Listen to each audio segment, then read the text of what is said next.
Board exams करीब आते ही त्रिकोणमिति यानी ट्रिग्नोमेट्री कई स्टूडेंट्स के लिए तनाव का कारण बन जाती है।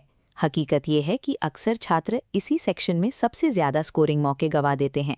अगले 6 मिनट में हम उस लॉजिकल फ्रेमवर्क को मास्टर करेंगे जिससे आप त्रिकोणमिति के अनुपातों को याद रख पाएंगे और बोर्ड एग्जाम का 5 मार्क वाला सवाल बिना किसी गलती के हल कर सकेंगे। अपनी नोटबुक और पेन तैयार रखें। इस प्रोसेस को स्टेप बाय स्टेप मेरे साथ पेपर पर प्रैक्टिस करते हुए आगे बढ़ें। गणित में सफलता अंतहीन रटने से नहीं बल्कि सही स्ट्रक्चर को समझने से आती है। चलिए इस स्ट्रक्चर को समझते हैं। त्रिकोणमिति का पूरा आधार एक ही आकृति पर टिका है, समकोण त्रिभुज, जिसे हम राइट एंगल ट्राइंगल कहते हैं।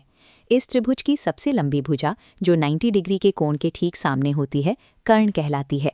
इसे अपनी नोटबुक में के रूप में मार्क करें। अब जिस कोण या थीटा की हम गणना कर रहे हैं उसकी ठीक सामने वाली भुजा लंब यानी परपेंडिकुलर होती है, जिसे हम एल कहेंगे। तीसरी बची हुई भुजा जिस पर कोण बना है वो है आधार यानी ए। पाइथागोरस प्रमेय को नोट करें, के स्क्वायर बराबर एल स्क्वायर जमा ए स्क्वायर। किसी भी अज्ञात भुजा की लंबाई निकालने के लिए हम इसी समीकरण का उपयोग करेंगे। लंब और आधार की पहचान हमेशा कोण थीटा की स्थिति के आधार पर करें। इस बुनियादी पहचान में चूक होना ही एग्जाम में गलतियों का सबसे बड़ा कारण है। अब हमारे सामने 6 अलग अलग त्रिकोणमितीय अनुपात हैं। एग्जाम के दबाव में अक्सर छात्र ये भूल जाते हैं कि कौन सी भुजा किसके ऊपर आएगी। इस डेटा को व्यवस्थित करने के लिए अपनी कॉपी में अक्षरों की 2 पंक्तियां लिखें। ऊपर LAL और ठीक उसके नीचे KKA यानी लाल बटे कक्का। यहाँ पहला कॉलम L बटे K है जो सीधे साइन थीटा का मान देता है, लंब बटे कर्ण। दूसरा कॉलम A बटे K है जो कॉस थीटा को दर्शाता है, आधार बटे कर्ण। तीसरा कॉलम L बटे A है जिसका अर्थ है टैन थीटा, लंब बटे आधार। बाकी 3 अनुपातों कोसेक, सेक और कॉट के लिए इन्हीं कॉलम्स को बस नीचे से ऊपर की ओर पढ़ें। इस 6 अक्षरों के क्रम के साथ आपने सभी बुनियादी फॉर्मूलों को एक व्यवस्थित लॉजिक में बदल दिया है। भुजाओं के बाद हमें इन विशिष्ट कोणों के मानों की आवश्यकता होगी। बोर्ड परीक्षा में 0 से 90 डिग्री के बीच के ये मान अनिवार्य हैं। पूरी टेबल याद करना जरूरी है, लेकिन ऊंचाई और दूरी के सवालों को हल करने के लिए हमारा प्राथमिक फोकस टैन थीटा वाली पंक्ति पर रहेगा। अक्सर उपयोग होने वाले 3 मुख्य मान हैं टैन 30 डिग्री जिसका मान 1/√3 है, टैन 45 डिग्री जो 1 है और टैन 60 डिग्री जो √3 के बराबर है। ऊंचाई और दूरी की समस्याओं में टैन थीटा सबसे प्रभावी है क्योंकि ये लंब और आधार के बीच सीधा गणितीय पुल बनाता है।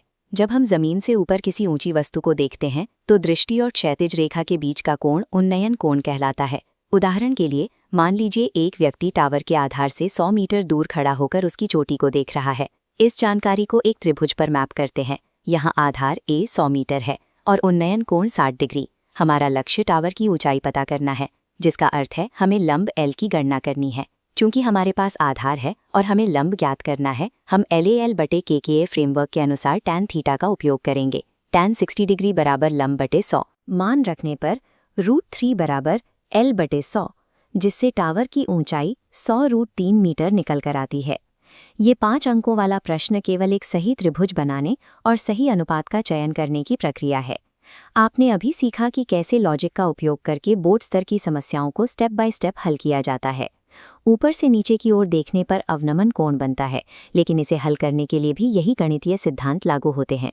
अब आपके लिए एक अभ्यास, यदि आधार 50 मीटर है और उन्नयन कोण 45 डिग्री तो ऊंचाई क्या होगी? अपनी नोटबुक में इस फ्रेमवर्क का उपयोग करें और उत्तर नीचे कमेंट्स में लिखें। परीक्षाओं में बेहतर परिणाम का मार्ग स्पष्ट लॉजिक और नियमित अभ्यास से ही संभव है।